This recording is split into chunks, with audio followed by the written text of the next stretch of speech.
بسم اللہ الرحمن الرحیم. In the name of Allah, the Beneficent,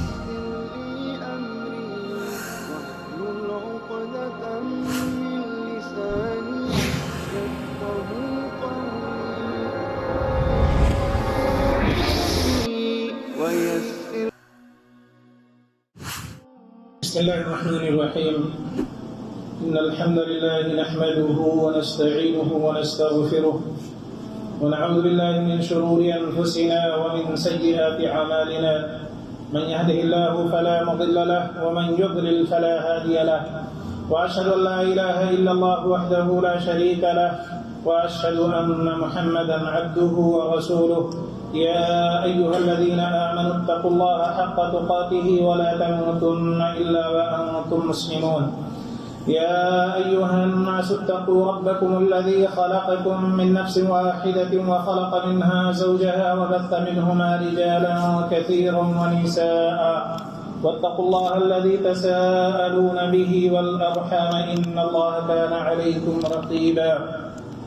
يا أيها الذين آمنوا اتقوا الله وقولوا قولا سديدا يصلح لكم أعمالكم ويغفر لكم ذنوبكم ومن يطع الله ورسوله فقد فاز فوزا عظيما. أما بعد فإن خير الحديث كتاب الله وخير الهدي هدي محمد صلى الله عليه وسلم وشر الأمور محدثاتها وكل محدثة بدعة وكل بدعة ضلالة وكل ضلالة في النار. أعوذ بالله السميع العليم من الشيطان الرجيم. بسم الله الرحمن الرحيم.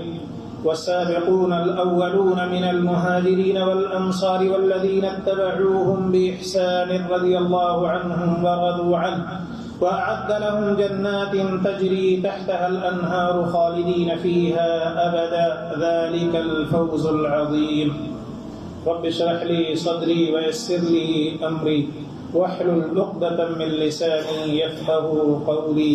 رب زدني علما سبحانك لا علم لنا إلا ما علمتنا إنك أنت العليم الحكيم.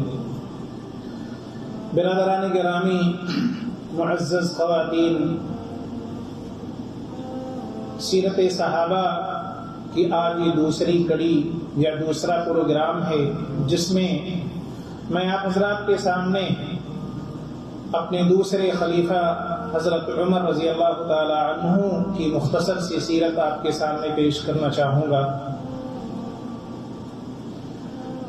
آپ نے گزشتہ ہفتے حضرت ابوبکر رضی اللہ تعالی عنہ کی سیرت سماعت فرمائی، اور جب بھی ہم خلفائے راشدین یا صحابہ کرام یا سلف صالحین کی سیرت کا مطالعہ کریں یا اسے دروس اور تقاریر کے اندر سنیں تو ہمیں بڑے غور سے سننا اور اس پہ غور و فکر کرنا چاہیے، اور اس سچی نیت کے ساتھ ہمیں اس درس میں سننا، اس درس کو سننا چاہیے کہ ہم بھی اسی طرح کے اوصاف حمیدہ اور اخلاق حسنہ کو اپنے اندر پیدا کر سکیں اور ان کی روش پر قائم ہو سکیں. یہی مطلب ہوتا ہے سلف صالحین کی سیرت کو بیان کرنے کا، ان کے پڑھنے کا اور ان پر غور و فکر کرنے کا. یہی اہم مقصد ہوتا ہے، اس لیے کہ اسی میں ہماری کامیابی اور کامرانی ہے. ابھی جو آیت کریمہ میں نے آپ کے سامنے تلاوت کی ہے، ان میں ایسے ہی لوگوں کے لیے ایک عظیم خوشخبری ہے. اسی آیت کو میں نے اس ہفتے بھی آپ کے سامنے تلاوت کی تھی. آج دیکھیں کہ ایک بڑی عظیم خوشخبری اور کامیابی کا ذکر ہے انصار و مہاجرین کے لیے، اور تمام صحابہ کرام اور قیامت تک کے ان تمام لوگوں کے لیے جو صحابہ کرام کے منہج کو اختیار کرتے ہیں، جو صحابہ کرام کی روش کو اختیار کرتے ہیں، جو ان کی سیرت کو اختیار کرتے ہیں اور اخلاص کے ساتھ ان کی اتباع کرتے ہیں. عظیم خوشخبری کیا ہے؟ اللہ تعالیٰ یہ شہادت دے رہا ہے کہ وہ ایسے تمام لوگوں سے راضی ہیں اور صحابہ کرام سلف صالحین کی سیرت کو سننا، پڑھنا، عمل کرنے کا فائدہ یہ ہے، اور یہ اس بات کی علامت ہے کہ ہم اللہ کو پسند کرتے ہیں، اللہ کے دین سے راضی ہیں، اللہ کے نیک بندوں سے راضی ہیں اور ان کو پسند کرتے ہیں۔ اور آگے اللہ تعالیٰ نے اپنی رضا اور خوشنودی کی شہادت کے بعد جو بات اللہ تعالیٰ نے بیان کی کہ ایسے تمام لوگوں کے لیے اللہ تعالیٰ نے جنت تیار کر رکھی ہے، بڑی خوبصورت، بڑی عمدہ جنت، اور اس میں 1-2 دن کے لیے نہیں، عارضی وقت کے لیے نہیں، بلکہ کہا خالدین فیہا ابدا، وہ ہمیشہ ہمیشہ رہیں گے۔ اور اسی کو اللہ تعالیٰ نے فرمایا ذالک الفوز العظیم، یہ بڑی کامیابی ہے، اور بلا شبہ یہ عظیم کامیابی ہے۔ ہماری زندگی کا جو مقصد ہے وہ یہی کہ ہم اللہ تعالیٰ کی رضا اور خوشنودی حاصل کر کے اپنی اخروی زندگی بنا لیں، اور اللہ تعالیٰ نے جو نعمت ہمارے لیے جنت کی شکل میں رکھی ہے، اور اس میں بہت ساری اور نعمتیں ہیں، اسے ہم پالیں، یہی ہماری زندگی کا مقصد ہے، اور اسی مقصد سے یہ سیرت آپ کے سامنے پیش کی جا رہی ہے۔ تو آج ہم ایک جلیل القدر صحابی اور خلفائے راشدین میں سے دوسرے خلیفہ حضرت عمر رضی اللہ تعالی عنہ کی مختصر سی سیرت آپ کے سامنے پیش کرنا چاہوں گا۔ حضرت عمر بن الخطاب رضی اللہ تعالی عنہ کی پیدائش عام الفیل، یعنی جو ہاتھی کا واقعہ پیش آیا، ابرہا جو ہاتھی لے کر خانہ کعبہ کو ڈھانے کی غرض سے آیا تھا، اس واقعے کے تقریباً 13 سال بعد ان کی پیدائش ہوتی ہے۔ پہلے کیا تھا، سال وغیرہ جیسے ہجری سال یا میلادی سال اس طرح نہیں لکھے جاتے تھے، عموماً واقعات کے ساتھ یاد کیا جاتا تھا کہ یہ ہاتھی والے سال میں پیدا ہوئے، کوئی اور بڑا واقعہ ہوا یہ فلاں لڑائی والے سال میں، یہ فلاں سال میں، اسی طرح کے واقعات تھے۔ آگے یہ بھی بتائیں گے کہ یہ ہجری سال کی ابتدا انشاءاللہ کیسے ہوئی اور کب ہوئی، یہ بھی آپ کے سامنے میں انشاءاللہ پیش کروں گا۔ تو ان کی پیدائش عام الفیل جو ہاتھی کا سال ہے، جو واقعہ بڑا مشہور ہے، اس کے تقریباً 13 سال بعد حضرت عمر رضی اللہ تعالی عنہ کی پیدائش ہوتی ہے۔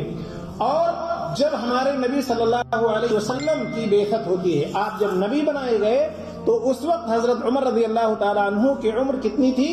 30 سال، یعنی بالکل جوانی پہ تھے، اور اسی چونکہ اپنے باپ دادا کے مذہب کو بڑی مضبوطی سے انہوں نے پکڑ رکھا تھا، اسی لیے جب نبی کریم صلی اللہ علیہ وسلم نے اپنی بعثت کا اعلان کیا اور ایک اللہ کی طرف دعوت دی، تو سارے لوگ اپنے پرائے سارے آپ صلی اللہ علیہ وسلم کے دشمن ہو گئے، اور ہر اس شخص کے دشمن ہو گئے جو آپ صلی اللہ علیہ وسلم پر ایمان لاتا تھا۔ انہی میں سے حضرت عمر رضی اللہ تعالی عنہ بھی ایک تھے جو مسلمانوں کے ساتھ اپنے سخت رویے کے ساتھ معروف تھے، کہ مسلمانوں کے ساتھ ان کا رویہ بڑا سخت تھا، اور مسلمانوں کو ایذا پہنچانے میں کوئی کسر حضرت عمر رضی اللہ تعالی عنہ بھی باقی نہیں رکھتے تھے لیکن ان خوش نصیبوں میں سے بھی ہیں حضرت عمر رضی اللہ تعالی عنہ جن کی ہدایت کے لیے ہمارے نبی جناب محمد رسول اللہ صلی اللہ علیہ وسلم نے دعا کر دی۔ یہ ان خوش نصیبوں میں سے ہو گئے کہ جن کے لیے دعا کر دی، اور اللہ تعالیٰ نے آپ صلی اللہ علیہ وسلم نے 2 آدمیوں کے بارے میں دعا کی تھی، ابو جہل اور حضرت عمر رضی اللہ تعالیٰ عنہ۔ کیا کہا تھا اللہ کے رسول صلی اللہ علیہ وسلم؟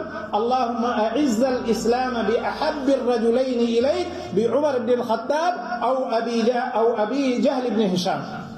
آپ صلی اللہ علیہ وسلم نے جو دعا کی، کہا اے اللہ تو تیرے نزدیک جو دونوں میں سے زیادہ محبوب ہو اس کے ذریعے تو اسلام کو عزت بخش دے، اسلام کو غلبہ بخش دے۔ حضرت عمر رضی اللہ تعالیٰ عنہ وہ خوش نصیب نکلے کہ ان کے بارے میں اللہ تعالیٰ نے آپ صلی اللہ علیہ وسلم کی دعا قبول کر لی اور وہ اسلام لے آئے اور حضرت لیکن آپ کے اسلام لانے سے پہلے جہاں آپ مسلمانوں کے لیے سخت تھے، اور عمومی طور پر آپ کی طبیعت کے اندر، آپ کے جذبات و احساس کے اندر ایک مضبوطی تھی، ایک استحکام تھا یہ نہیں کہ صرف سختی ہی کی طرف جا رہے ہوں، سختی بھی کرتے تھے اور کبھی چیزوں کو پر غور و فکر بھی کرتے تھے، تدبر و تفکر بھی کرتے تھے کہ یہ چیز جو ہمارے سامنے ہے اس کو ہم کیسے، کس حکمت سے اسے ڈیل کریں یا کس حکمت سے اسے ہم حل کریں، کیسے اس معاملے کو ہم دیکھیں، یہ بھی تھا۔ اسی لیے ان کے اسلام لانے کا جو سب سے پہلا یا واقعہ یا شروعات ہے جو ہے شیخ صفی الرحمن مبارک پوری رحمۃ اللہ علیہ نے لکھا ہے اپنے رحیق المخدوم میں کہ ایک دن نبی اکرم صلی اللہ علیہ وسلم سورہ طٰہٰ کی تلاوت کر رہے تھے، سورہ طٰہٰ کی تلاوت کر رہے تھے خانہ کعبہ کے قریب، اور حضرت عمر رضی اللہ تعالیٰ عنہ خانہ کعبہ کے پردے میں چھپے بیٹھے تھے اور آپ صلی اللہ علیہ وسلم کی تلاوت سن رہے تھے جو ہے، تو سن کر کے آپ یہ کہنے جا رہے تھے کہ ہماری قوم کے سارے لوگ کہتے ہیں کہ ہمارے نبی صلی اللہ علیہ وسلم جو کلام پڑھتے ہیں، جو باتیں کرتے ہیں، یہ سب شاعرانہ باتیں ہیں، یہ ایک طرح کا شعر ہے، یا کاہنوں کی طرح باتیں ہیں، یہ اس کی کوئی حقیقت نہیں ہے۔ یہ سوچ رہے تھے کہ میں بھی اسی طرح کہوں کہ آپ صلی اللہ علیہ وسلم نے کیا کہا، انہ لقول رسول کریم وما هو بقول شاعر قلیلا ما تؤمنون ولا بقول کاہن قلیلا ما تذکرون۔ یہ آیات سنی، حضرت عمر رضی اللہ تعالی عنہ وہاں رک گئے اور غور کیا اس کلام پر، تو اسلام ایک حد تک ان کے دل میں بیٹھ گیا، ایک حد تک اسلام بیٹھ گیا، لیکن ساتھ ہی میں وہ اپنے باپ دادا کے دین پر اس قدر مضبوط تھے کہ ابھی بھی اسلام لانے کے لیے تیار نہیں تھے۔ کبھی سوچتے تھے اسلام کی طرف آ جاؤں، کبھی پھر باپ دادے کے دین کا خیال آتا تھا اور پھر رک جاتے تھے۔ جیسا آپ دیکھیں عام طور پر وہ تو اسلام اور کفر کی بات تھی، بہت بڑی بات تھی، اسلام اور کفر کی بات تھی۔ آج یہاں جو مسلمان ہیں آپ دیکھیے کہ جو مذاہب کے اندر بٹے ہوئے ہیں، تفریقے میں ہیں، آپ مختلف ان کے اپنے گروس بنائے ہوئے ہیں، آپ ان کو سمجھائیے تو وہ ایک مذہب چھوڑ کر دوسرے مذہب، یا ایک امام والا دوسرے امام کی بات ماننے کے لیے تیار نہیں، تو وہ تو کفر اور اسلام کی بات تھی، تو وہ کیسے تیار ہوتے؟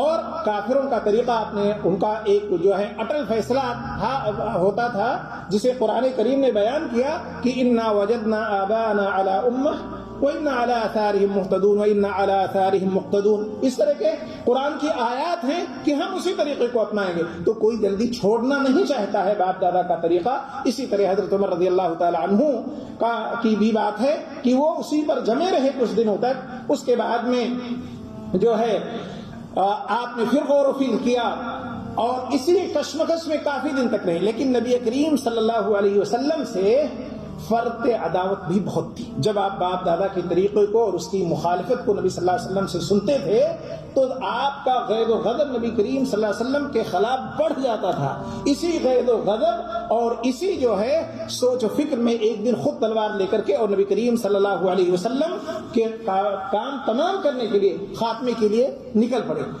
اور نبی کریم صلی اللہ علیہ وسلم اس سے پہلے دعا کر چکے تھے، اور شاید یہ ایک واقعہ تھا یا ایک سلسلہ چلنا تھا کہ اس طرح سے وہ اسلام لائیں گے، اور چنانچہ ان کا واقعہ بڑا مشہور ہے، آپ لوگ اکثر جو ہے سنتے رہتے ہیں کہ پھر وہ راستے میں گئے، پھر جو ہے ابو نعیم یا نعیم نام کے ایک جو ہے ایک شخص ملے، انہوں نے کہا عمر کہاں جا رہے ہیں، کیا کرنے جا رہے ہیں؟ جو ہے انہوں نے کہا کہ محمد صلی اللہ علیہ وسلم کا خاتمہ کرنے جا رہا ہوں۔ انہوں نے کہا کہ اگر تم نے یہ کام کر دیا تو قریش کے لوگ یا جو نبی کریم صلی اللہ علیہ وسلم کے قبیلے کے لوگ ہیں وہ تمہیں رہنے دیں گے، چھوڑ دیں گے ایسے ہی؟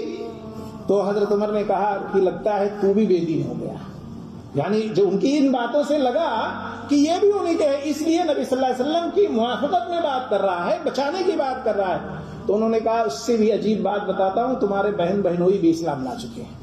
اب نہ ان کا غصہ اور بھی بڑھ گیا اور نبی کریم صلی اللہ علیہ وسلم کا رخ کرنے کے بجائے اپنے بہن اور بہنوئی کے گھر چلے گئے۔ وہاں حضرت خباب بن ارت رضی اللہ تعالی عنہ قرآن سکھا رہے تھے۔ بہرحال انہوں نے قرآن کی کچھ جو ہے دھیمی دھیمی آواز اس کی تلاوت سنی، گھر میں داخل ہوئے، پھر آپ کو واقعہ معلوم ہے کہ اس کے بعد بہن کو مارا، بہنوئی کو مارا، اور پھر جب انہوں نے بہن نے سختی کے ساتھ کہا عمر مارتے ہو تو مار لو، جو کرنا کر لو، لیکن اسلام سچا مذہب ہے، ہم اسی پہ قائم رہیں گے۔ جب یہ باتیں سنی، بہن کے حالات بھی دیکھے، بعض روایت میں کہ چہرہ تھوڑا زخمی بھی ہوا تھا، تو حضرت عمر سوچنے پر مجبور ہوئے، کہا وہ کلام دکھاؤ۔ پھر انہوں نے غسل کیا اور اس کے بعد وہ کلام پڑھے، اور وہیں سے سیدھا اللہ کے رسول جناب محمد الرسول اللہ صلی اللہ علیہ وسلم پر کیا رخ کیا۔ دار ارقم میں غالباً اس وقت موجود تھے، اور وہاں جا کر کے آپ اسلام لے آئے۔ یہ ان کے لیے سب سے اچھا اور سعادت والا دن تھا، اور یہ اس دن سے جو ہے اسلام کے اندر داخل ہو گئے اور اس کے بعد میں آپ دیکھیں کہ اس سے صرف 3 دن پہلے حضرت حمزہ رضی اللہ تعالیٰ عنہ اسلام لا چکے تھے۔ حضرت حمزہ رضی اللہ عنہ، اور وہ بھی مکہ کے بہادروں میں سے ایک تھے اور 3 دن بعد جب حضرت عمر رضی اللہ تعالیٰ عنہ اسلام لائے تو دونوں آگے آئے، اور صحابہ جو اور تھے ان کو لے کر، اور نبی کریم صلی اللہ علیہ وسلم کو لے کر خانہ کعبہ چلے گئے۔ اسی لیے، اور وہاں اس دن لوگوں نے لڑائیاں بھی کی، لیکن اس کے باوجود بھی حضرت عمر نے کہا کہ آج سے اسلام چھپ کر یا ہم چھپ کے نہیں رہیں گے۔ اسی لیے بعض صحابہ نے کہا کہ اس دن سے اسلام پردے سے باہر آ گیا، اور بعض صحابہ کا ذکر ہے کہ ہم اس کے بعد سے باہر اپنے تھوڑا تھوڑا اپنے دین کا اظہار کھل کر کے کرنے لگے، خانہ کعبہ میں اور جہاں بھی جاتے ہم کھل کر کے کرنے لگے۔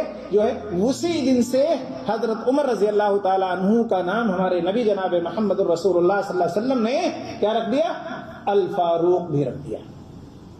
الفاروق رکھ دیا کہ اسلام اور کفر کے درمیان فرق کرنے والے اور اس کو غالب کرنے والے اسلام کی وجہ سے، حضرت عمر رضی اللہ تعالیٰ عنہ کی وجہ سے اسلام کو ایک طرح کا غلبہ اور ایک طرح کی عزت وہاں سے ہونی شروع ہوئی، اور ان کی وجہ سے اسی وجہ سے ہمارے نبی جناب محمد الرسول اللہ صلی اللہ علیہ وسلم نے ان کو الفاروق کہنا شروع کر دیا اور الفاروق کے نام سے مشہور ہوئے۔ بعد میں آپ کو پتا ہے کہ سب سے پہلے وہی جب خلافت ہوئی نبی صلی اللہ علیہ وسلم کی وفات کے بعد، تو ان کا دوسرا لقب کیا پڑ گیا؟ امیر المومنین بھی انہیں کہا جانے لگا تھا اور اسی کے ساتھ آپ دیکھیں ان کی فضیلت دیکھیں، جیسا میں نے پہلے بھی بتایا کہ اگرچہ وہ کفر پر تھے، لیکن ان کے جذبات و احساسات میں ہلکا پن نہیں تھا، سطحی نہیں تھا کہ معمولی غور و فکر کریں اور کوئی بھی کام انجام دے، بڑے غور و فکر کے ساتھ کرتے تھے، بڑے ہی غور و فکر کے ساتھ کرتے تھے۔ اسی لیے اسلام جب لایا اور اسلام کو مضبوطی سے پکڑا تو اسلام پر بھی اسی طرح سخت ہو گئے اور کاربند ہو گئے بڑی قوت کے ساتھ جس طرح کفر پر تھے، اور ہر چیز کو ایک اچھی نظر سے اور حکمت سے پیش کرنا چاہتے تھے، اور اسے اس کے اعلیٰ مقام تک پہنچانا چاہتے تھے کسی بھی چیز کو۔ اسی لیے اللہ تعالیٰ نے حضرت عمر کی آراء کو اور ان کی آراء، ان کی تمنائیں تھیں، ان کی خواہشات جو ہوتی تھیں، بہت دفعہ ایسا ہوا کہ اللہ تعالیٰ نے اسے پسند کیا اور قرآن کی آیت کی شکل میں اسے نازل فرما دیا۔ حضرت عمر رضی اللہ تعالیٰ عنہ کی جو سوچتے تھے اسے اللہ تعالیٰ قرآن میں نازل فرما دیتا تھا، جس کی چند ایک مثالیں آپ کے سامنے پیش کر رہا ہوں کہ حضرت عمر رضی اللہ تعالیٰ عنہ نبی کریم صلی اللہ علیہ وسلم کے ساتھ طواف کر رہے تھے، اور آپ صلی اللہ علیہ وسلم سے کہا کہ یا رسول اللہ لو اتخذنا من مقام ابراہیم مصلی، ہم کیوں نہ مقام ابراہیم کے پیچھے نماز پڑھیں، اس کے ساتھ ہم نماز پڑھنا شروع کریں۔ یہ حضرت عمر رضی اللہ تعالیٰ عنہ نے کہا، اللہ تعالیٰ نے فرما دیا واتخذوا من مقام ابراہیم مصلی، اور وہاں ہمارے نبی جناب محمد الرسول اللہ صلی اللہ علیہ وسلم نے طواف کرنے والے اور حج عمرہ کرنے والوں کو بتا دیا کہ اب مقام ابراہیم کے پیچھے تم 2 رکعت سنت پڑھ لیا کرو۔ یہ حضرت عمر کس کی خواہش تھی؟ حضرت عمر رضی اللہ تعالیٰ عنہ کی خواہش تھی، جسے اللہ تعالیٰ نے قرآن میں نازل فرما دیا۔ اسی طرح حضرت عمر رضی اللہ تعالیٰ عنہ نے ایک بار نبی کریم صلی اللہ علیہ وسلم سے کہا کہ یا رسول اللہ لو امرت نساء بالحجاب، کاش کہ آپ اپنی عورتوں کو یعنی امہات المومنین کو آپ پردے کا حکم دیتے، اس لیے کہ مختلف قسم کے لوگ آتے ہیں اور بات کرتے ہیں، اور میں چاہتا ہوں کہ امہات المومنین پردے میں رہیں۔ اللہ تعالیٰ نے پردے کی آیت نازل فرما دی، یا ایھا النبی قل لازواجک وبناتک ونساء المؤمنین یدنین علیہن من جلابیبہن. پردے کا حکم نازل ہو گیا. یہ حضرت عمر کی رائے کو اللہ تعالیٰ نے اس طرح اہمیت دی. اسی طرح نبی کریم صلی اللہ علیہ وسلم کی بیویاں جب ایک دوسرے پر نبی کریم صلی اللہ علیہ وسلم کے لیے غیرت کرنے لگی, جو سورہ تحریم میں آپ نے سنا ہوگا نا کہ جو ہے آپ صلی اللہ علیہ وسلم نے شہد کو حرام کر دیا اپنے اوپر, جو ہے کیوں ایک دوسرے پر غیرت کر رہی تھی, جو ہے ہر جو ہے بیوی چاہتی تھی کہ نبی کریم صلی اللہ علیہ وسلم اس کے پاس نہ جائیں, اس کے پاس نہ جائیں. نبی کریم صلی اللہ علیہ وسلم کو اس سے پریشانی ہو رہی تھی. حضرت عمر رضی اللہ تعالی عنہ نے اس میں آ کر کے اور امہات المومنین کو نصیحت شروع کی. کہا کہ دیکھیے آپ لوگ اس طرح سے نہ کریں, اس لیے کہ نبی کریم صلی اللہ علیہ وسلم کو اس سے تکلیف ہوتی ہے. اگر نبی کریم صلی اللہ علیہ وسلم نے آپ لوگوں کو طلاق دے دیا تو عورتوں کی کمی نہیں ہے, اللہ تعالیٰ تم سے بہتر بیویاں ہمارے نبی کو عطا کر دے گا, تم سے بہتر بیویاں عطا کر دے گا. اللہ تعالیٰ نے عمر رضی اللہ تعالیٰ عنہ کی اس بات کو بھی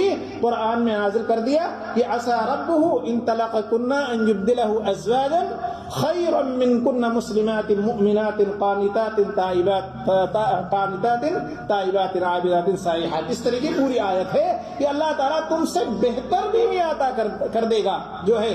تو یہاں بھی حضرت عمر رضی اللہ تعالیٰ عنہ کی موافقت اللہ تعالیٰ نے کر دی. اسی طرح بدر کے جب قیدی آئے جنگ بدر کے, تو دیکھیے کتنا عظیم مرتبہ حضرت عمر رضی اللہ تعالیٰ عنہ کو ملا ہوا ہے کہ جو سوچتے ہیں, جو کہتے ہیں, اللہ تعالیٰ بہت ساری جگہوں پر ان کی موافقت کر دی. جب بدر کے قیدی آتے ہیں تو وہاں بھی اللہ کے رسول صلی اللہ علیہ وسلم نے حضرت ابوبکر کی رائے لی. انہوں نے کہا کہ فدیہ لے کر ان کو چھوڑ دیجیے, ہمیں پیسوں کی بھی ضرورت ہے. تو کچھ سے پیسے لیے, کچھ سے فدیہ لیے, کچھ کو کہا کہ تم پڑھنا لکھنا جانتے ہو, ہمارے صحابہ کو کچھ تعلیم دے دو, سکھا دو. یہ بھی فدیے میں تھا, جو ہے. تو حضرت ابوبکر نے یہ کہا. حضرت عمر رضی اللہ تعالیٰ عنہ سے جب رائے لی تو کہا دیکھیے اللہ کے رسول, انہوں نے ہمارے بہت لوگوں کو بڑا تنگ کیا ہے اور بڑے لوگوں کو قتل کیا ہے, اس لیے ان کے ساتھ بھی اسی طرح کا برتاؤ کیجیے جو انہوں نے کیا ہے. اللہ کے رسول صلی اللہ علیہ وسلم کو اس میں اختیار تھا. اس وقت کی آیت نازل نہیں ہوئی تھی, اللہ کی طرف سے اختیار تھا, اس لیے انہوں نے حضرت ابوبکر کی رائے کو پسند کر لیا. لیکن بعد میں اللہ تعالیٰ نے آیت نازل کی اور کہا کہ فَإِذَا لَقِيتُمُ الَّذِينَ كَفَرُوا فَشُدُّوا الْوَثَاقَ فَإِمَّا مَنًّا بَعْدُ وَإِمَّا فِدَاءً حَتَّى تَضَعَ الْحَرْبُ أَوْزَارَهَا فَإِذَا لَقِيتُمُ الَّذِينَ كَفَرُوا فَضَرْبَ الرِّقَابِ. یعنی ان کی گردن مارنے کا اس میں ذکر ہے کہ جس طرح انہوں نے لوگوں کا خیال نہیں کیا, لوگوں کی گردنیں مار دیں, اسی طرح تمہیں بھی اس کے ساتھ کرنا چاہیے. لیکن چونکہ معاملہ ہو چکا تھا اور اس وقت نبی کریم صلی اللہ علیہ وسلم کو اختیار تھا. لیکن یہاں بتانا یہ مقصود ہے کہ حضرت عمر کی رائے کو اللہ تعالیٰ نے اس موقع پر زیادہ اہمیت دی, حضرت عمر کے. اسی طرح سے منافقین کے بارے میں اللہ کے رسول جناب محمد رسول اللہ صلی اللہ علیہ وسلم جب رئیس المنافقین عبداللہ ابن ابی کی جنازے کی نماز کے لیے جو ہے چلے, کیوں رئیس المنافقین عبداللہ بن ابی جو تھا اس کے بیٹے پکے مسلمان تھے. وہ منافق تھا لیکن بیٹا پکا مسلمان. باپ کی وفات پر بیٹا آ کے اللہ کے رسول صلی اللہ علیہ وسلم سے کہتا ہے کہ اللہ کے رسول صلی اللہ علیہ وسلم آپ میرے باپ کی نماز جنازہ پڑھا, ہو سکتا ہے بخشش ہو جائے. اللہ کے رسول صلی اللہ علیہ وسلم بڑھتے ہیں, جو ہے حضرت عمر روکتے, اللہ کے رسول آپ کیا کرنے جا رہے ہیں؟ منافق کا, وہ بھی رئیس المنافقین جو ہے سب سے بڑا منافق ہے, اس کی نماز جنازہ آپ پڑھا. لیکن نبی کریم صلی اللہ علیہ وسلم کا اپنا دل تھا, آپ اخلاق کے اعلیٰ درجے فرمائے تھے. ایک صحابی کی, ایک مسلمان کی جو ہے دل آزاری نہیں کرنا چاہتے تھے, ان کا دل نہیں توڑنا چاہتے تھے. آپ نے پڑھا دیا. اللہ تعالیٰ نے کہا کہ سواء علیہم استغفرت لہم ام لم تستغفر لہم, آپ کا دل ہے, آپ نے پڑھا دیا. لیکن یہ میرا کام ہے, آپ استغفار کتنا بھی کر لیں اللہ تعالیٰ نہیں معاف کرے گا اس کو, ایسے منافق کو نہیں معاف کرے گا. تو یہاں بھی حضرت عمر رضی اللہ تعالیٰ عنہ جو چاہتے تھے بات وہی آئی. وہ چاہتے تھے کہ نہ پڑھیں آپ صلی اللہ علیہ وسلم, لیکن اس کے باوجود بھی آپ صلی اللہ علیہ وسلم نے پڑھا, جو ہے اس لیے کہ آپ ایک طرف ان کے بیٹے ایک مسلمان ایک صحابی کا بھی مسئلہ تھا, جو ہے, اور آپ صلی اللہ علیہ وسلم نے پڑھ دیا, جو ہے. اسی طرح سے اور بھی بہت ساری باتیں ہیں, کچھ ایک دو جو ہے. تو یہ تمام باتیں اس بات پر دلالت کرتی ہیں کہ حضرت عمر رضی اللہ تعالی عنہ کا فقہ, یعنی ان کی جو سمجھ تھی اور ان کے اندر جو حکمت و دانائی اور دانشمندی تھی وہ بڑی عجیب تھی اور بڑی عظیم چیزیں تھیں. اسی لیے اللہ تعالیٰ نے ان کی رائے کو پسند کیا اور اسی لیے ہمارے نبی جناب محمد رسول اللہ صلی اللہ علیہ وسلم بہت سارے مواقع پر حضرت عمر رضی اللہ تعالیٰ عنہ سے مشورے کرتے تھے. جب کوئی اہم معاملہ ہوتا تو آپ صلی اللہ علیہ وسلم حضرت عمر رضی اللہ تعالیٰ عنہ سے، حضرت ابوبکر رضی اللہ تعالیٰ عنہ سے، دیگر صحابہ سے آپ صلی اللہ علیہ وسلم نبی ہونے کے بعد بھی مشورہ کرتے تھے، جو ہے کہ دیکھیں ہمارے صحابہ کی کیا رائے ہے. اگرچہ بعض دفعہ انسان سے بھول چوک بھی ہوتی ہے، جیسے حضرت عمر رضی اللہ تعالیٰ عنہ اتنی حکمت و دانائی، ہوش مندی، دانائی کے بعد بھی کبھی کبھار جذبات میں آ کر کے چوک بھی جاتے تھے. جیسے صلح حدیبیہ کے موقع پر ہوا. صلح حدیبیہ کا جو صلح کے جو بنود ہیں، جو صلح کے شروط تھے، آپ اگر انہیں پڑھیں تو کوئی بھی آدمی جب پڑھتا ہے تو لگتا ہے کہ مسلمانوں نے بہت دب کر صلح کیا تھا، مسلمانوں نے مظلوم بن کر کے صلح کیا تھا. حالانکہ اس صلح کو اللہ تعالیٰ نے فتح عظیم اور فتح مبین قرار دیا. جو ہے آپ دیکھیں نا کہ انہوں نے شرط میں کیا رکھی تھی کہ کوئی بھی مسلمان اگر وہ مدینہ سے واپس آپ کے پاس سے واپس آ کر مکہ آئے تو ہم اسے واپس نہیں کریں گے، واپس نہیں. لیکن اگر ہمارا آدمی کوئی جائے تو ہم اسے جو ہے آپ کو واپس کرنا ہوگا. اسی طرح مکہ میں جانے سے روک دیا، کوئی اس سال آپ نہیں جا سکتے. تو بعض چیزیں ایسی لگ رہی تھیں کہ جس سے مسلمان دب کر اور مظلوم ہو کر صلح کرے. اسی کو حضرت عمر رضی اللہ تعالیٰ عنہ نے اللہ کے رسول صلی اللہ علیہ وسلم سے پوچھا کہ اللہ کے رسول، کیا ہم حق پر نہیں ہیں؟ کیا اگر ہم مر جائیں تو جنت میں نہیں جائیں گے؟ تو اللہ کے رسول نے کہا کیوں نہیں، بالکل حق پر ہیں. آپ مر جائیں تو بھی جنت میں جائیں گے، زندہ ہیں تو بھی حق پر ہیں.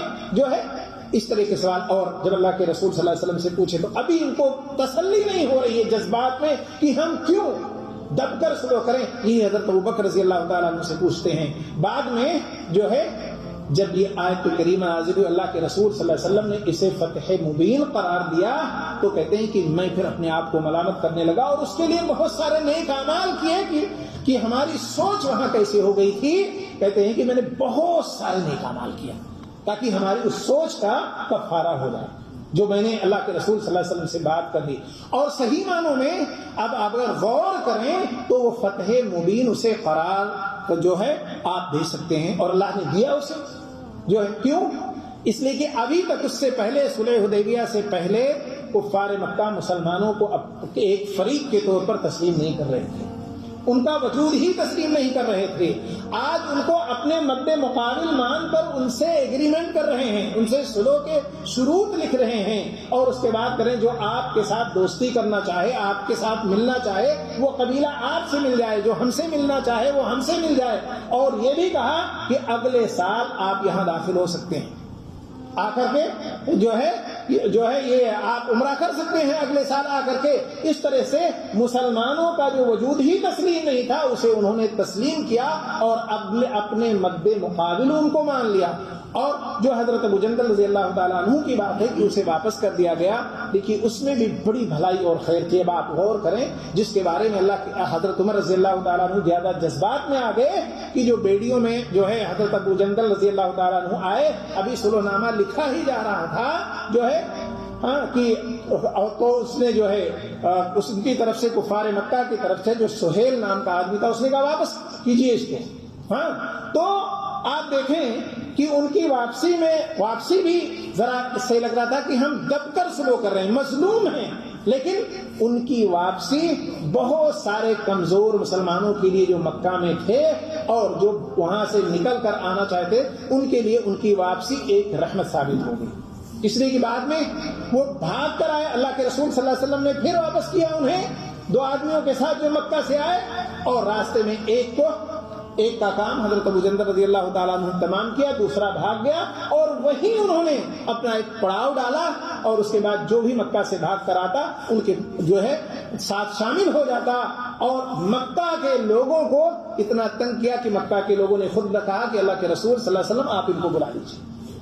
اللہ کے رسول صلی اللہ علیہ وسلم بھی بری رہے، اپنا عہد نہیں توڑا، اور خود کفار مکہ کو کہنا پڑا کہ اللہ کے رسول جو ہمارے پاس سے بھاگ کے جا رہے ہیں، اللہ کے رسول آپ ان کو بلا لیجیے، ہمیں ان کی ضرورت نہیں ہے. جو ہے. تو اس طرح سے جو ہے ہر چیز میں بڑی حکمت ہوتی ہے. اللہ کے رسول صلی اللہ علیہ وسلم نے ایک بات حضرت عمر رضی اللہ تعالیٰ عنہ سے کہی کہ دیکھو میں اللہ کے حکم کی نافرمانی نہیں کر سکتا. اس کا مطلب یہ ہے کہ جو صلح نامہ تھا, جو عہد نامہ تھا اور جو شروط تھے اس کے, وہ اللہ کی طرف سے تھے. اسی لیے اللہ کے رسول صلی اللہ علیہ وسلم نے ان تمام شروط کو قبول فرمایا تھا. اور آپ کی فقاہت, آپ کی سمجھ ایسی تھی کہ اللہ کے رسول صلی اللہ علیہ وسلم نے اسی لیے کہا کہ لو کان بعدی نبی لکان عمر. اگرچہ اس روایت میں کچھ لوگوں نے اختلاف کیا, لیکن امام البانی رحمۃ اللہ علیہ اور امام حاکم نے اس روایت کو صحیح کہا ہے کہ یہ روایت صحیح ہے, یہ حدیث صحیح ہے. آپ صلی اللہ علیہ وسلم نے کیا فرمایا کہ اگر میرے بعد نبی ہوتا, یہاں سے دو باتیں ثابت ہوتی ہیں کہ نبی نہیں ہوگا, اسی لیے ہمارے نبی صلی اللہ علیہ وسلم کے بعد جتنے لوگوں نے نبوت کا دعویٰ کیا وہ سارے جھوٹے ہیں. اور آپ صلی اللہ علیہ وسلم اگر ہوتا تو عمر ہوتے. یہ کیوں؟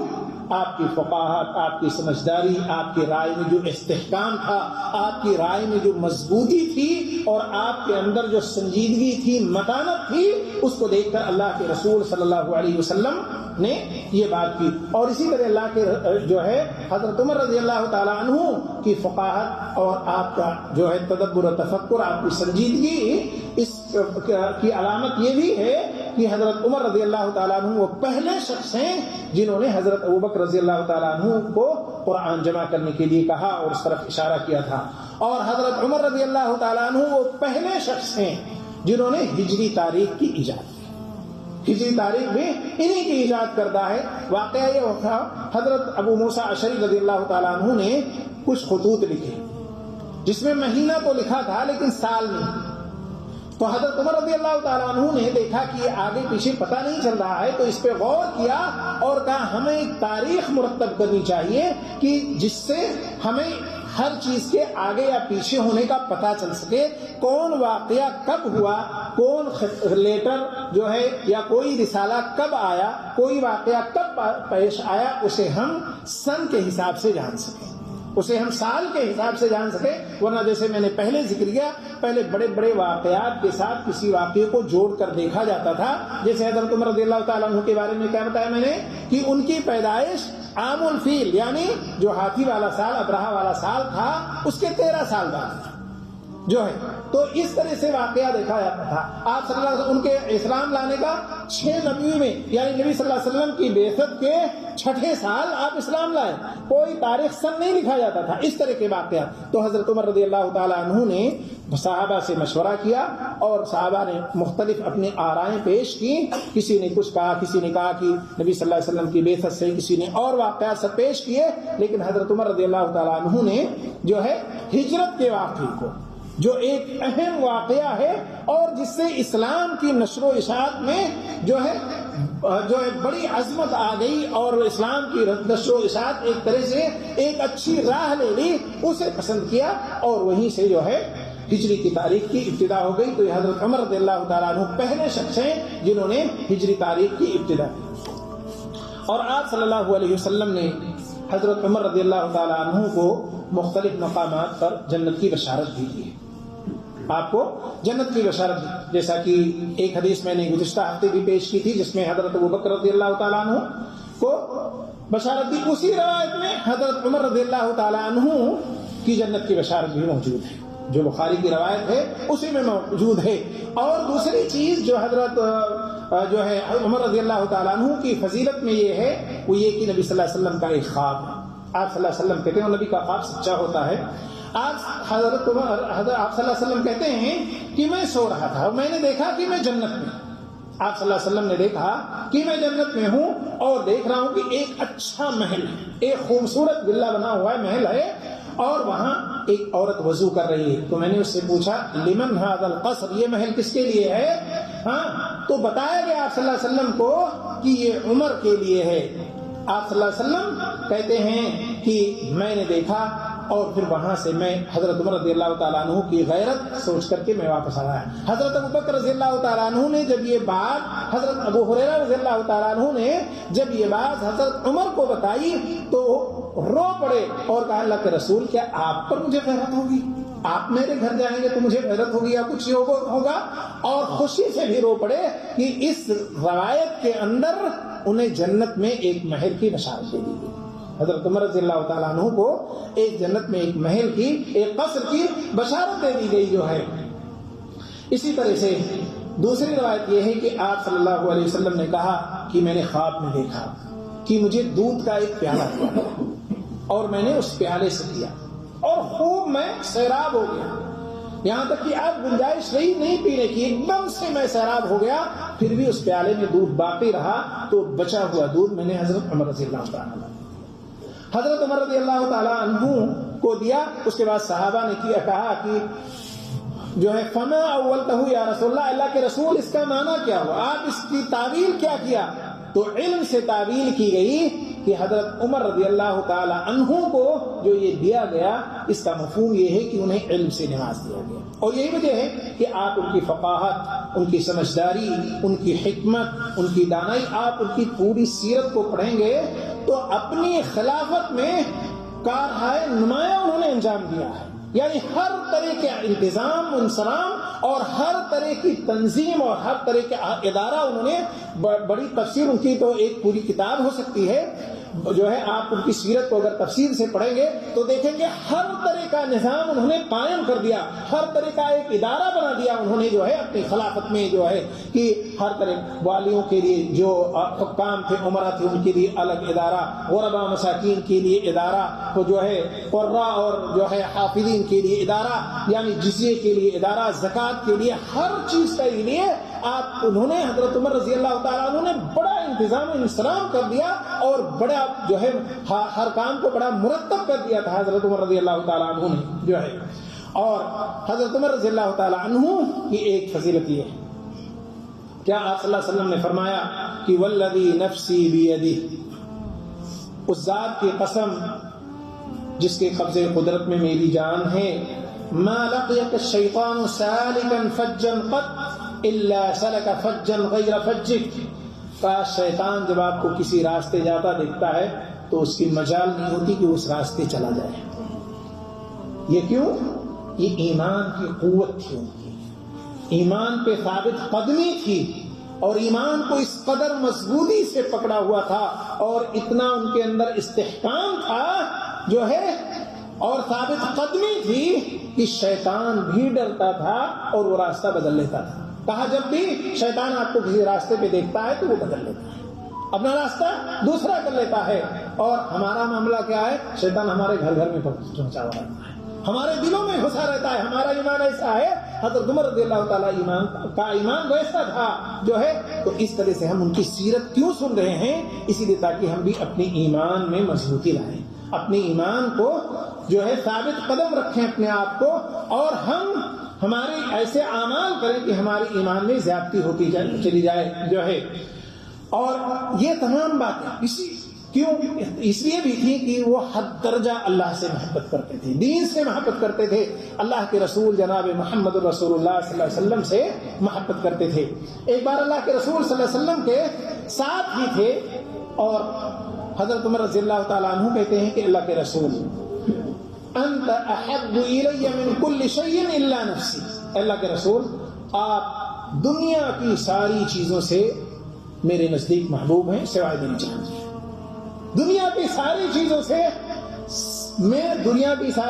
سے ساری چیزوں میں آپ سب سے محبوب ہیں سوائے میری جان. اللہ کے رسول صلی اللہ علیہ وسلم نے کہا کہ ابھی نہیں پختہ ایمان ہوا، مجھے اپنی جان سے بھی زیادہ محبوب سمجھو تب ہوگا. حضرت عمر رضی اللہ تعالیٰ عنہ نے تردد نہیں کیا، تعامل نہیں کیا. انہوں نے دیکھا کہ یہ ایمان کا حصہ ہے، ہمارے نبی سے جو ہے محبت ہر چیز سے زیادہ کرنی ہوگی. فوراً کہا اللہ کے رسول آپ میری جان سے بھی زیادہ محبوب ہیں. تردد نہیں، تعامل نہیں. ہم لوگ ایک عمل کرنے میں کوئی چیز کوئی بتائے ہم اسے تسلیم کرتے ہیں، سچ مان لیتے ہیں اور یقین کرتے ہیں کہ یہ ہمارے اوپر فرض ہے، واجب ہے. اس کے باوجود بھی ہم سوچتے ہیں، کہتے ہیں ٹھیک اچھا عمل کریں گے، انشاءاللہ عمل کریں گے، اگلے جمعے سے عمل کریں گے، کل سے عمل کریں گے، اب اس کے بعد سے عمل کریں گے. یہ سوچ ہے. ایک صحابی اور ایک جلیل القدر جو ہے خلیفہ آپ دیکھیں کہ اس کا ایمان کیسا تھا. اور یہ تقریباً تمام صحابہ کے بارے میں تھا. آپ صلی اللہ علیہ وسلم کی زبان سے بات نکلی, قرآن کی کوئی آیت نازل ہوئی, اس پہ فوراً عمل پیرا ہوتے تھے, اس کو کل پر نہیں ڈالتے تھے ہماری آپ کی طرح کہ چلو ٹھیک ہے, ہاں ہم تو چھوٹی چھوٹی بھی چیزیں جو بڑی آسانی سے چھوڑ سکتے ہیں اس پہ بھی ہم جو ہے بہت ٹائم لگا دیتے ہیں. ایک سگریٹ چھوڑنے کو کہہ دیا جائے تو آدمی کہ اچھا ٹھیک ہے یہ پیکٹ ختم کر لیں, ٹھیک ہے, یا تھوڑا تھوڑا پی لیں. اس طرح کی باتیں کرتے ہیں جو مطلب جو بچپن سے شراب کے رسیا تھے. جب مدینے میں شراب کی حرمت نازل ہوتی ہے تو حضرت انس رضی اللہ تعالیٰ عنہ کہتے ہیں کہ وہ جو بچپن سے پیا کرتے تھے, اس کے عادی تھے, انہوں نے مٹکے توڑ دیے, شراب کی جو ہے نہریں بہ چلی جو ہے مدینہ کی گلیوں میں. یہ تھا ایمان. ایسا ایمان ہونا چاہیے. جب کوئی چیز ثابت ہو گئی, سچ ہم نے مان لیا کہ اللہ کا حکم ہے, اس میں بھی پشو پیش اللہ کے حکم ہے, وہ بھی کسی آدمی کا حکم نہیں, کسی آدمی کا قول ہے اللہ کا, اس میں بھی پشو پیش. یہ ہمارے ایمان کی کمزوری ہے, یہ ہماری ایمان. ہمیں اس سے عبرت لینی چاہیے. ہم ان کی سیرت سن رہے ہیں کہ کیسے جیسے اللہ کے رسول صلی اللہ علیہ وسلم نے کہا, اور حدیث بھی ہے کہ اللہ کو اور اس کے رسول جناب محمد رسول اللہ صلی اللہ علیہ وسلم سے ہماری محبت سب سے زیادہ ہونی چاہیے. اپنے بال بچوں سے, ہر ایک سے زیادہ ان سے محبت ہونی چاہیے. تو اس سے ہمیں یہ عبرت لینی ہے. اور حضرت عمر رضی اللہ تعالیٰ عنہ جہاں آتا ہے کہ آپ صلی اللہ علیہ وسلم کے اندر ایک جلال, ایک حیبت تھی, اور آپ صلی اللہ علیہ وسلم کبھی کوئی غلط بات کہتا تو اس پہ آپ نالا ہو جاتے, اس کے خلاف اٹھ کھڑے ہوتے. لیکن وہیں آپ صلی اللہ علیہ وسلم کو اگر کوئی قرآن کی آیت سے نصیحت کر دیتا, کوئی آیت سے کوئی چیز یاد دلانا چاہتا, تو آپ سنتے ہی اسی جگہ بریک لگا لیتے تھے, آگے نہیں بڑھتے تھے. اس کی واقعہ, اس پہ میں ایک واقعہ بتاؤں تاکہ آپ سمجھ سکیں کہ ایک بار ایک شخص حضرت عمر رضی اللہ تعالیٰ عنہ کی خلافت میں آپ کے پاس آئے, تو آپ حضرت عمر رضی اللہ تعالیٰ عنہ پر کچھ تہمتیں لگا دی, کچھ نازیبہ کلمات اور کچھ گستاخانہ باتیں کی جو حضرت عمر رضی اللہ تعالیٰ عنہ کے مزاج اور واقعے کے بھی خلاف تھی. اصلاً وہ باتیں نہیں تھیں. فوراً غصے میں آ گئے اور قریب تھا کہ اس کے گریبان پکڑ لیں اور جو ہے اس کی درگت بنا دیں. لیکن دوسرے صحابی ایک ساتھ میں تھے, انہوں نے فوراً کہا والکاظمین الغیظ والعافین عن الناس, امیر المومنین اللہ تو ان کو پسند کرتا ہے, جنت ان کے لیے رکھی ہے, اور محسن ان کو مانا ہے جو لوگوں کی غلطیوں کو معاف کر دیتے ہیں, درگزر کر دیتے ہیں. یہ آیت سنتے ہی حضرت عمر رضی اللہ تعالیٰ اپنی جگہ پہ رہے. ان کے شان میں گستاخی ہوئی تھی, ان پر تہمتیں اس نے لگائی, لیکن اس کے باوجود بھی اللہ کی اس آیت کو کہ اللہ ہمارا فرماتا ہے لوگوں کو معاف کر دو, غصے کو پی جاؤ, معاف کر دو, یعنی غلطی ہے لیکن معاف کر دو, غصے کو پی جاؤ. حضرت عمر رضی اللہ تعالیٰ نے اللہ کی بات کو لے لیا, اپنے طرف سے انتقام لے لیا. یہ ایک صحابی کی یا ایک مومن کی شان ہوتی ہے کہ اللہ کی بات آنے کے بعد ہمیں اسی طرح سے قبول کرنی چاہیے, اور پھر اس اللہ یا اس کے رسول جناب محمد رسول اللہ صلی اللہ علیہ وسلم سے آگے بڑھنے کی کوشش کسی بھی چیز میں ہمیں نہیں کرنی چاہیے تھے. ہاں اسی طرح سے اور بہت ساری چیزیں ہیں جس میں آپ نے دیکھا کہ خلفاء کو خاص طور پر اللہ کے رسول جناب محمد رسول اللہ صلی اللہ علیہ وسلم نے ہمارے لیے کیا بنایا, مشعل راہ بنایا. خلفاء راشدین, تمام صحابہ کو, سلف صالحین کو, اور خاص طور پر خلفاء کو.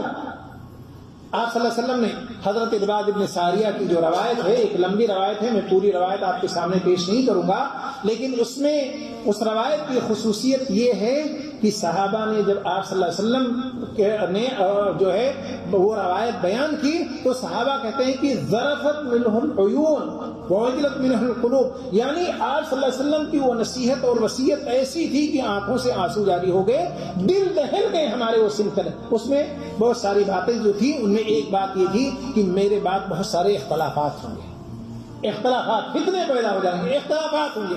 آپ صلی اللہ علیہ وسلم سے صحابہ نے پوچھا پھر ہمیں آپ کس بات کا حکم دیتے ہو, ان اختلافات میں ہم کس کی بات مانیں, کیا کریں؟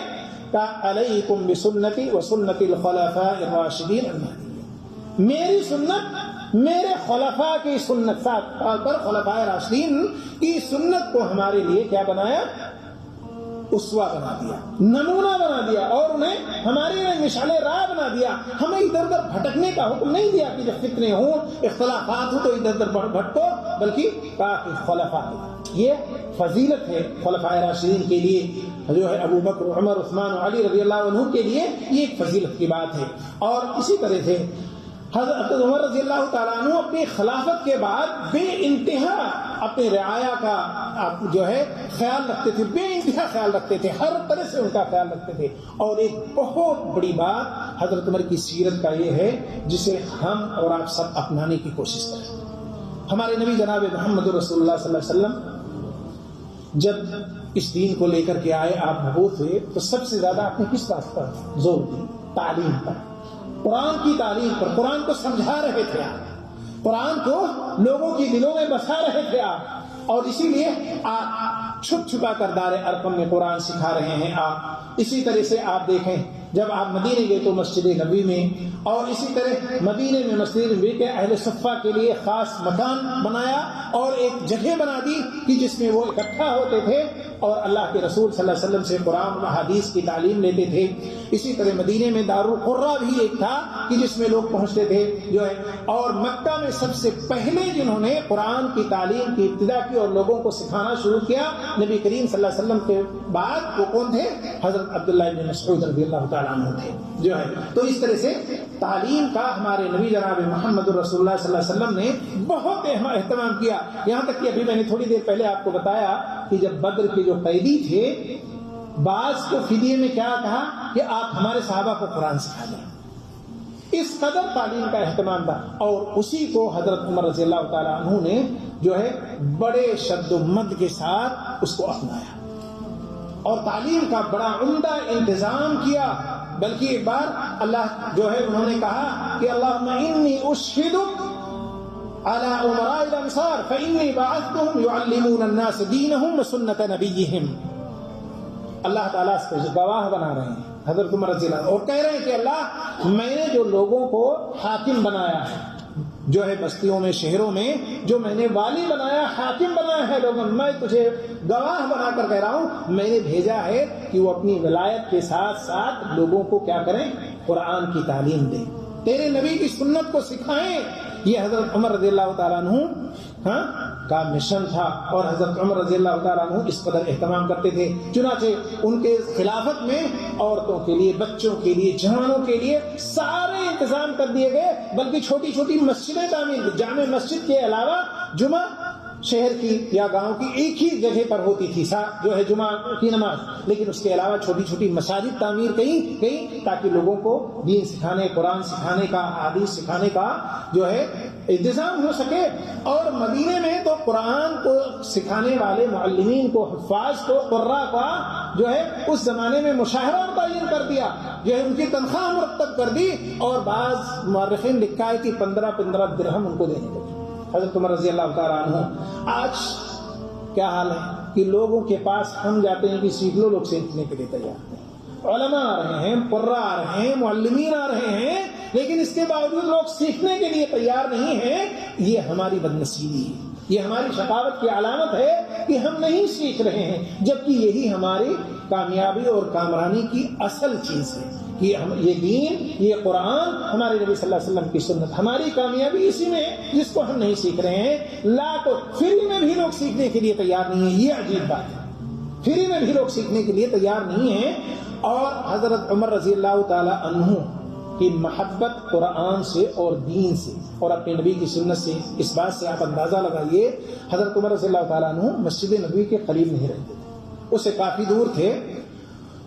اور اپنے ایک پڑوسی کے ساتھ انہوں نے باری متعین کر لی, ایک پڑوسی سے کہ دیکھیے ہمیں بھی کام کاج ہے, ہمارے بھی بچے ہیں, ہماری بھی ذمہ داریاں ہیں, روز نہیں جا پا رہے ہیں. تو اپنی پڑوسی سے کہا ایک دن تم جاؤ اور نبی کریم صلی اللہ علیہ وسلم سے جو کچھ سیکھو آ کے مجھے سکھاؤ, اور ایک دن میں جاؤں جو کچھ میں سیکھوں تمہیں سکھاؤں.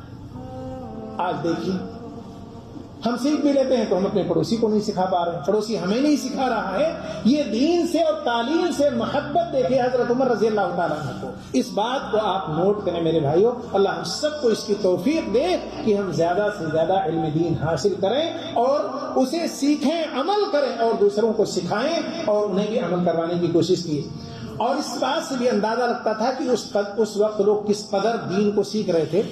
آپ دیکھیں کہ بعض واقعات میں بہت سارے قرہ شہید ہو گئے، جیسے بیر معونہ واقعہ 70 قرہ شہید ہو گئے۔ یمامہ کے واقعے میں نے ذکر کیا تھا گزشتہ ہفتے کہ کتنے لوگ شہید ہو گئے جو قرآن کو سیکھنے سکھانے والے تھے۔ جو ہے حضرت جو ہے عمر رضی اللہ تعالیٰ عنہ نے بہت سارے حفاظ اور قرہ کو جو ہے جگہ جگہ پر بھیجا، انہیں مبعوث کیا، بھیجا کہ آپ جا کے سکھائیں، جس طرح اللہ کے رسول صلی اللہ علیہ وسلم کرتے تھے۔ معاذ بن جبل کو یمن بھیج دیا، مصعب بن عمیر کو مدینہ بھیج دیا۔ اسی طریقے پر چلتے ہوئے حضرت عمر رضی اللہ تعالیٰ عنہ نے صحابہ کرام کو مبعوث فرمایا۔ اور آپ قربان جائیے صحابہ کی تعلیم سے محبت پر، ایک صحابی صرف ایک حدیث کے لیے مدینہ سے دمشق چلا جاتا۔ آپ دیکھیں ایک حدیث کے لیے جب پتا چلا کہ حضرت ابو الدرداء رضی اللہ تعالیٰ عنہ کے بعد نبی صلی اللہ علیہ وسلم کی ایک حدیث ہے تو وہ بندہ، اور اس کا آج کی طرح نہیں کہ فلائٹ سے چلے گئے ہے نا، راستے اچھے ہیں، کوئی کار سے چلے گئے، اس وقت یا تو آدمی پیدل جائے یا تو اونٹ گھوڑے کی سواری کر کے جائے۔ ایک حدیث کے لیے کتنی محبت تھی نبی صلی اللہ علیہ وسلم کی حدیث سے کہ ایک حدیث کے لیے وہاں چلے۔ ان تمام باتوں سے ہمیں عبرت لینی چاہیے، نصیحت لینی چاہیے کہ کس قدر محبت تھی انہیں جو ہے۔ اور اسی طرح سے حضرت عمر رضی اللہ تعالیٰ عنہ نے جیسے میں نے بتایا کہ بہت سارا ہر طرح کا انتظام و انصرام اپنی خلافت میں کر دیا، تقریباً ہر طرح کا ادارہ قائم کر دیا۔ اور بیت المال کا بڑی گہری نظر ہوتی تھی آپ کی، کوئی مال خرد برد نہ ہو۔ آج ہم اپنے بیت المال کا حال ذرا اپنے لے لیں، ہر گاؤں، ہر مدرسے کا معاملہ ہو، مسجد کا معاملہ ہو، گاؤں کا اگر بیت المال کام ہے تو اس کا کس قدر ہم مسلمان، اور بلکہ بعض دفعہ جو پہلی صف میں نماز پڑھنے والے یا کہیں بعض دفعہ بہت سارے اداروں کے ذمہ دار جو علماء ہیں وہ آپ دیکھیں گے تو بڑے بڑے خرد برد آپ کو نظر آئیں گے، بڑی کمیاں نظر آئیں گی، چوریاں نظر آئیں گی، اس کا بے جا تصرفات آپ کو نظر آئیں گے۔ جو ہے یہ ہم حضرت ابوبکر کی سیرت سن کے پڑھ کے کیا فائدہ ہوا؟ کیا فائدہ جب ہمارے اندر وہ صدق نہیں، وہ سچائی نہیں، وہ امانت داری نہیں ہے، تو کیا فائدہ ہوا ہمیں سن کے پڑھ کے؟ اس لیے یہ سیرت جو ہم سن رہے ہیں یہ اسی لیے سن رہے ہیں تاکہ ہم اس پر عمل کریں۔ آئیے دیکھیے حضرت عمر رضی اللہ عنہ ہمارے خلیفہ کیسے امین تھے اور کیسے سچے تھے وہ لوگ۔ جو ہے آج ہم جب کوئی کام کرتے ہیں ہم اسے اپنے باپ کا مال سمجھنے لگتے ہیں، بیت المال کو اپنے باپ کا مال سمجھ رہے ہیں، مدرسے کے مال کو اپنے باپ کا مال سمجھ رہے ہیں، جو ہے مسجد کے مال کو اپنے مال کا سمجھ رہے ہیں۔ حضرت عمر رضی اللہ تعالیٰ عنہ کے بارے میں مورخین نے لکھا اپنی سیلری جو صحابہ نے مرتب کر دیا اس سے زیادہ نہیں لے لیتے، جاڑے میں ایک جبہ لے لیتے اور گرمی کے لیے ایک کپڑا لیتے، اس سے زیادہ نہیں لے لیتے۔ آج دیکھیے آج ہماری حالت کیا ہے، ذرا ہم سوچیں، ذرا غور کریں، اس تفصیل میں جانے کا وقت نہیں، آپ ذرا غور کریں۔ اور ہر آدمی جانتا ہے کہ ہمارا معاشرہ، ہمارا سماج کس طرف جا رہے ہیں، ہمارے ادارے کس طرف جا رہے ہیں۔ جو ہے اسی طرح آپ دیکھیں حضرت عمر رضی اللہ تعالیٰ عنہ دعا کرتے تھے کہ اللہ مجھے اس مال کو حق میں خرچ کر کے توفیق دے، اور اس میں جو برائیاں ہوں، کہیں ہم جو برائی کی طرف ہمیں لے جانے والی ہوں اس سے ہمیں تو بچا لے۔ اسی طرح حضرت عمر رضی اللہ تعالیٰ عنہ کہتے تھے اگر ایک اونٹ کوئی بیت المال کا ضائع ہو گیا کہاں، فرات کے قریب اس کی ساحلوں پر، تو مجھے ڈر ہوگا اس بات کا کہ کہیں اللہ قیامت کے دن مجھ سے سوال نہ کر لے کہ عمر تم بیت المال کے محافظ تھے، تم بیت المال پر خلیفہ تھے، اس کے نگراں تھے، کیسے ایک اونٹ غائب تھے۔ آج ہم کھا جا رہے ہیں، دوسرے کو کھلا رہے ہیں، ان کو دے رہے ہیں، ہمارے سارے حوالی موالی فائدہ اٹھا رہے ہیں، ہمارے سارے رشتہ دار فائدہ اٹھا رہے ہیں، ہمارے منصب سے، ہمارے عہدے سے، بیت المال سے، جہاں بھی ہمیں ملا ہمارے سارے لوگ جو ہے اس سے فائدہ اٹھانے والے ہیں۔ اور اسی طرح سے آپ دیکھیں بعض مورخین نے لکھا ہے کہ حضرت جو ہے عمر رضی اللہ تعالیٰ عنہ کے بیٹے جب عاصم عراق گئے تو کہا کہ ہم تو مدینے سے آئے ہوئے ہیں اور ہم امیر المومنین کے بیٹے ہیں، ہمارے خرچ برد کا انتظام کیا، لوگوں نے بہت سارا مال دے دیا انہیں۔ حضرت عمر رضی اللہ تعالیٰ عنہ کو جب پتہ چلا مدینے آئے, سارا مال لے لیا, کہا یہ بیت المال کا مال ہے, تم نے یہ کہہ کر کہ میں امیر المومنین کا بیٹا ہوں اور تم نے مال وصول کر لیا. اور اسی طرح حضرت ابو موسیٰ اشعری رضی اللہ تعالیٰ عنہ کا واقعہ ہے کہ انہوں نے جو ہے حضرت عمر کے بیٹے عبداللہ اور عبید اللہ, دو نام آتے ہیں, لکھا کہ ان کو کچھ مال دیا اور کہا دیکھو یہ حضرت عمر رضی اللہ تعالیٰ عنہ امیر المومنین کو دینا ہے, یہاں سے چاہو تو کچھ مال خرید لو, یہاں سے چاہو تو کچھ مال خریدو, وہاں بیچ کے راسن مال دے دو, فائدہ اپنے پاس رکھو. حضرت عمر نے کہا یہ نہیں ہو سکتا, اگر تم نے خریدا ہے تو مال اور جس کا فائدہ اور راسن مال پونجی دونوں یہ بیت المال کا ہے, دونوں لے لیا. اس طرح سے جو ہے یہ امانت داری تھی ان لوگوں کے اندر جو ہے, اور یہ جو ہے حضرت عمر رضی اللہ تعالیٰ عنہ یا حضرت ابوبکر, حضرت عثمان, حضرت علی اور تمام صحابہ کے اندر سچائی, امانت داری, یہ تمام چیزیں پائی جاتی تھیں جو ہے.